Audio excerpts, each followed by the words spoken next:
जय हिंद। चलिए इस वीडियो में जंतु ऊतक के बारे में जानते हैं। पिछले वीडियो में ऊतक के बारे में और पादप ऊतक के बारे में डिटेल से बता दिया था। इस वीडियो में हम जंतु ऊतक के बारे में और इसके प्रकार के बारे में जानेंगे। देखिए, ऊतक जो होता है ये एक ही तरह के संरचना और एक ही तरह के कार्य करने वाली कोशिकाओं का समूह होता है। किसी ऊतक में एक से अधिक प्रकार की कोशिकाएं हो सकती हैं, लेकिन उनका जो काम होता है ये एक यूनिट में मिल करके काम को करती हैं और ऐसे कोशिकाओं के समूह को ही ऊतक बोलते हैं। जंतुओं में पाए जाने वाले ऊतक को जंतु ऊतक कहते हैं। जो जीव चल फिर सकते हैं जैसे कि मछली, जानवर, कीट पतंगा, इंसान, ये सब जंतु हैं। जंतु ऊतक भी कई तरह के होते हैं। इनके कार्य और संरचना के आधार पर इन्हें 4 भागों में बांटा गया है। पहला एपिथीलियम, जिसे इंग्लिश में एपिथेलियली टिश्यू कहते हैं। ये शरीर के बाहरी रक्षा कवच को बनाता है और ये शरीर और आंतरिक अंगों को ढकने का काम करता है और सुरक्षा रक्षा करने का काम करता है।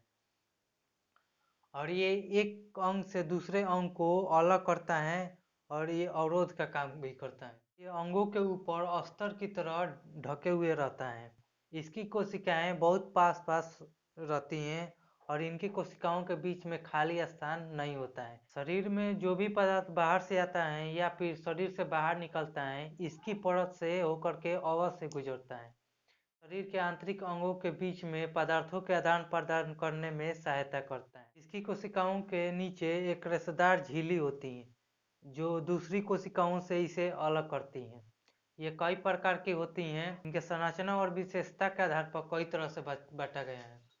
जैसे कि सल्की उपकला, ये पतली और चपटी होती हैं।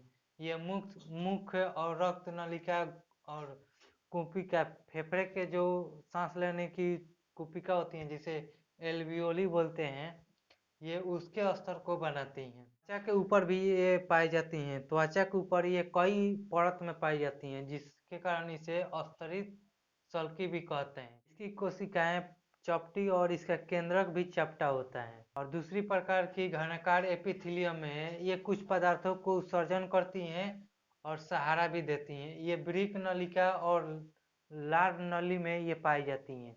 मुंह की लाल ग्रंथियों में ये पाई जाती हैं। और तीसरा है स्तंभाकार, ये जहाँ पर अवशोषण होता है जैसे कि आंत में, वहाँ पर ये होती हैं। आंत में स्तंभाकार एपिथीलियम के ऊपर छोटी छोटी रोम जैसी संरचना निकली होती है जिसे रसा अंकुरण कहते हैं। यही रसा अंकुरण भोजन को पाचित करके उसे अवशोषित कर लेता है और फिर उसे ब्लड में भेज देता है। और पांचवी प्रकार की पश्माभी है। पश्माभी कोशिका के ऊपर पतली पतली रोम रोम की तरह ही संरचना निकली हुई होती है जिसे सीलिया कहते हैं। ये रसांकुरण से थोड़ा सा मोटी होती हैं। ये पदार्थों को हटाने का काम करती हैं। ये श्वास नली में पाया जाता है और श्वास नली में जब श्लेष्मा बनता है तो उसे हटाने का काम करता है। या फिर जब धूल कण आ जाता है फेफड़ा में, तब इसे बाहर ढकेल ढकेल के ये सीलिया के द्वारा निकाल देता है।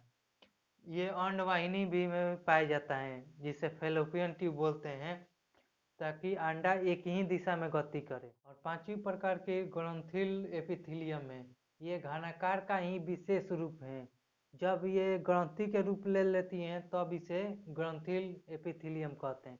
ये कुछ पदार्थों को स्रावित करती है, जैसे कि पेट हो गया। पेट में ये एपिथीलियम ये अंदर की तरफ ऐसे धंस करके ग्रंथि बनाती हैं और इसी से कुछ एंजाइम वगैरह निकलता है और भोजन का पाचन करता है। और दूसरे तरह का जंतु ऊतक संयोजी ऊतक है जिसे कनेक्टिव टिश्यू कहते हैं।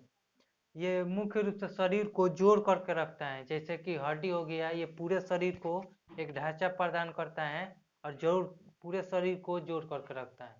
जैसे कि ब्लड हो गया, ये भी संयोजी ऊतक है। ये पूरे शरीर को भोजन पहुंचाने और ऑक्सीजन पहुंचाने का काम करता है, इसीलिए इसे संयोजी ऊतक कहते हैं। ये कई तरह के होते हैं जिनमें पहला है एरियोलर ऊतक। इनमें कई तरह की कोशिकाएं होती हैं जैसे कि मास्ट कोशिका, हिस्टोसाइड, फाइब्रोब्लास्ट, ये कई तरह की कोशिकाएं होती हैं। जिनका अलग अलग काम होता है। जैसे कि हिस्टोसाइड, ये बैक्टीरिया और बीमारी को भक्षण कर लेता है और उन्हें खत्म कर देता है। और फाइब्रोब्लास्ट ये फाइबर बनाता है यानी तंतु को बनाता है।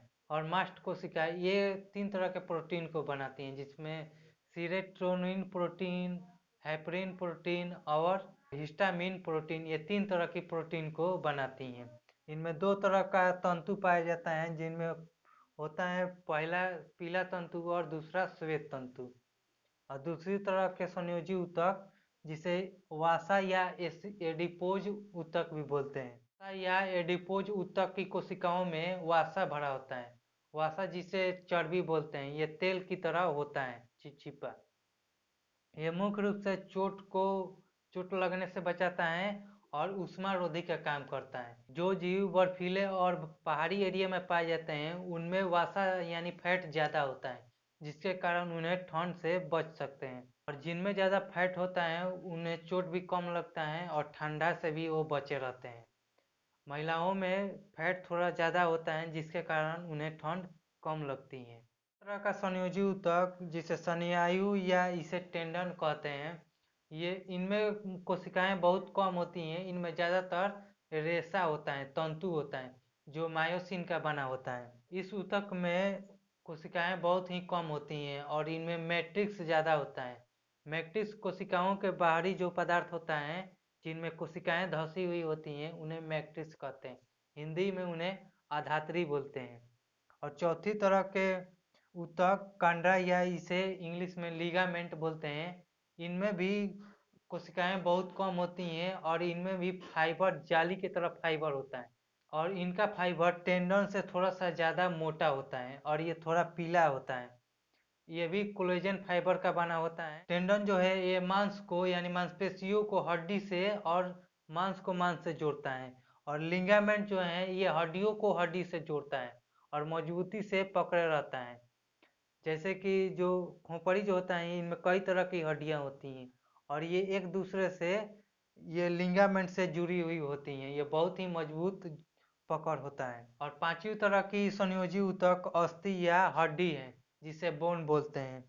इनमें भी कोशिकाएं बहुत कम होती हैं और इनका जो बाहरी मैट्रिक्स होता है ये कैल्शियम और फास्फोरस के लवण का बना होता है और इनकी कोशिकाएं एक दूसरे से जुड़ी हुई होती हैं, जिसे लैकुना बोलते हैं। ये लैकुना नली से जुड़ी हुई होती हैं। इनमें पाई जाने वाली कोशिकाओं को अस्थि कोशिका कहते हैं, जिन्हें इंग्लिश में ऑस्टियोब्लास्ट कहते हैं। हड्डी का ही एक दूसरा रूप होता है जिसे उपास्थि बोलते हैं। ये हड्डी से थोड़ा सा कमजोर होता है। इनका जो मैट्रिक्स होता है ये एक प्रोटीन से बना होता है, जिसे कोड्रीन प्रोटीन बोलते हैं। और इनमें पाए जाने वाले कोशिकाओं को कोन्ड्रियोब्लास्ट बोलते हैं। और ये कोन्ड्रियोब्लास्ट की कोशिकाएं ये एक आवरण से ढकी हुई होती हैं, जिसे लैकुना बोलते हैं। इनमें रक्त वाहिनियों यानी नस की कमी होती है। इनमें नस नहीं पाया जाता है, लेकिन इनके बाहरी भाग में रक्त नलिका होती हैं। और जबकि हड्डी में जो होता है इनमें नस गया रहता है, जबकि हड्डियों में नस गया रहता है और हड्डियों के बीच में खाली स्थान होता है, जिसमें जाली की तरह अस्थि मज्जा भरा हुआ होता है। और अस्थि मज्जा जिसे बोन मैरो कहते हैं यही ब्लड को बनाता है। उपास्थि जो होता है ये मुलायम और लचीला होता है। ये कान और नाक के बीच की हड्डी और ये कंठ ये उपास्थि का ही बना होता है। और श्वास नली का जो ऊपर का बलय होता है सी आकार का, ये भी उपास्थि का ही बना होता है। इसे कहीं से भी मोड़ सकते हैं, जबकि हड्डी को ये बहुत ही कठोर होता है, इसे नहीं मोड़ सकते।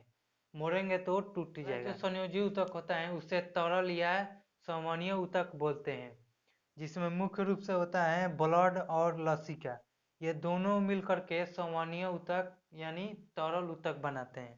तरल संयोजी ऊतक में कोशिकाएं बहुत ही कम होती हैं और इसका मैट्रिक्स तरल होता है, लिक्विड होता है, जिसमें कोशिकाएं बहते रहती हैं। इसमें जो रक्त होता है ये भी 2 पार्ट से मिलकर के बना होता है।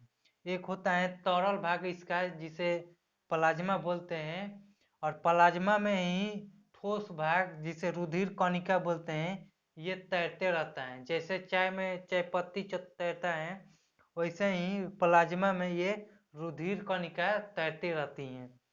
प्लाज्मा में दो तरह का प्रोटीन होता है, एक फाइब्रोनोजिन और दूसरा प्रोथ्रोम्बिन। ये दोनों प्रोटीन होता है जो रक्त को थक्का बनाने में सहायता करता है। और रुधिर कणिका में इनमें 3 तरह की कणिकाएं होती हैं, जिनमें पहला है WBC, जिसे श्वेत ब्लड कार्पल्स बोलते हैं, जिसे श्वेत रक्त कोशिका कहते हैं। और दूसरा है लाल रक्त कोशिका, रेड ब्लड कार्पल्स। और तीसरा है प्लेटलेट्स। ये तीनों ठोस ब्लड का ठोस भाग होते हैं जो ब्लड में तैरते रहते हैं। RBC जो होता है इसमें हीमोग्लोबिन पाए जाने के कारण इसका रंग लाल होता है और इसी के कारण ब्लड लाल दिखाई देता है। और WBC इनमें कोई भी रंग नहीं होता है, ये श्वेत दिखाई देता है। और प्लेटलेट्स ये छोटे छोटे कण की तरह होता है जो रक्त को थक्का बनने में सहायता करता है। WBC भी कई तरह की कोशिकाओं से बना होता है। इनमें मोनोसाइट, ल्यूकोसाइट, लिम्फोसाइट और न्यूट्रोफिल और बेसोफिल, ये 5-6 तरह की कोशिकाएं होती हैं जिनका काम अलग अलग होता है। ब्लड में प्लाज्मा 40 से 45% तक होता है और रुधिर कणिका ये 55 से 60% तक होती हैं। अगला जो जंतु ऊतक है जिसे पेशी ऊतक कहते हैं, इंग्लिश में इसे मस्क्यूलर टिश्यू कहते हैं। ये 3 तरह की होती हैं, जिनमें पहला है रेखित या ऐच्छिक पेशी। इस पेशी के ऊपर धारी जैसी संरचना होती है जिसके कारण इसे रेखिक पेशी भी बोलते हैं। ऐच्छिक पेशी इसलिए इसे बोलते हैं क्योंकि ये इच्छा के अनुसार काम करती हैं। ये हड्डियों से जुड़ी हुई होती हैं जिसके कारण ये हड्डी मूव करता है। ये मुख्य रूप से हड्डियों से ही जुड़ी हुई होती हैं जिसके कारण इसे कंकाल पेशी भी बोलते हैं। ये पूरे शरीर के भार के हिसाब से 50% होती हैं। इसका भार शरीर में 50% होता है। ये तंत्रिका ऊतक के द्वारा उत्तेजित होकर के ये काम करती हैं। और दूसरी तरह की पेशी ऊतक अरेखित या अनैच्छिक पेशी ऊतक हैं। इस पेशी के ऊपर कोई भी धारी जैसी संरचना नहीं पाई जाती है जिसके कारण इसे अरेखित कहते हैं। और ये अनैच्छिक इसलिए होती हैं क्योंकि इनके ऊपर शरीर का कोई भी कंट्रोल नहीं होता है। ये अपने इच्छा के अनुसार काम करती हैं, ऑटोमेटिक होती हैं, इसलिए इसे अनैच्छिक बोलते हैं। इन पर हमारा भी कोई भी कंट्रोल नहीं होता है।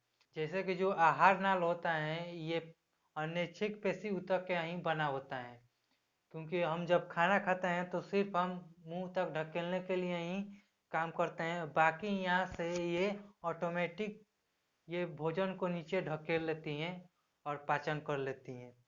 इन पर कोई भी कंट्रोल नहीं होता। ये मुख्य रूप से आहार नली और रक्त नलिका और फेफड़ा में होती हैं। फेफड़ा के द्वारा भी हम जब सो जाते हैं तो हमें सांस लेने की जरूरत नहीं होती है, ये ऑटोमेटिक ही सांस ले लेते हैं। इसकी कोशिकाएं सिरों पर नुकीली होती हैं, तुर्क रूपी होती हैं। और तीसरी तरह की जो पेशी ऊतक हैं ये इसे हृदय पेशी बोलते हैं। ये सिर्फ हृदय में ही पाई जाती हैं। हृदय जो है ये इसी कोशिका के द्वारा बना होता है। ये भी अनैच्छिक होती हैं और ये एक केंद्रीय होती हैं और इसकी कोशिकाएं शाखावान्वित होती हैं। अनैच्छिक पेशी की कोशिकाएं एक केंद्रीय होती हैं और हृदय पेशी की कोशिकाएं भी एक केंद्रीय होती हैं। लेकिन रेखित कोशिकाएं, इसकी कोशिकाएं बहुकेंद्रीय होती हैं, इनमें कई सारे केंद्रक पाए जाते हैं। हृदय पेशी सिर्फ हृदय में ही पाई जाती हैं। हृदय जो है ये सिर्फ हृदय पेशी का ही बना होता है। और चौथी तरह का जो जंतु ऊतक हैं ये तंत्रिका ऊतक हैं। तंत्रिका ऊतक तंत्रिका कोशिका के द्वारा बना होता है। इसका काम आवेग का संचरण करना होता है। मस्तिष्क जो है ये भी तंत्रिका ऊतक से ही बना होता है। और स्पाइनल कॉर्ड जो है, जो रीढ़ के हड्डी के बीचों बीच गया रहता है, सर से 12 जोड़ी नसें निकली हुई होती हैं जो 12 इस साइड और 12 इस साइड होती हैं। ये भी तंत्रिका ऊतक का ही बना होता है। और स्पाइनल कॉर्ड से 31 जोड़ी नसें निकली हुई होती हैं जो तंत्रिका ऊतक का ही बना होता है।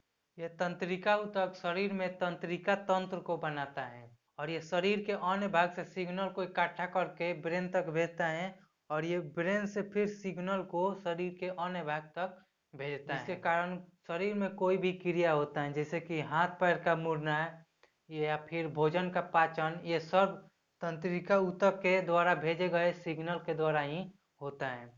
आप इसका एक स्क्रीनशॉट ले लीजिए। मिलेंगे नेक्स्ट वीडियो में, तब तक के लिए जय हिंद।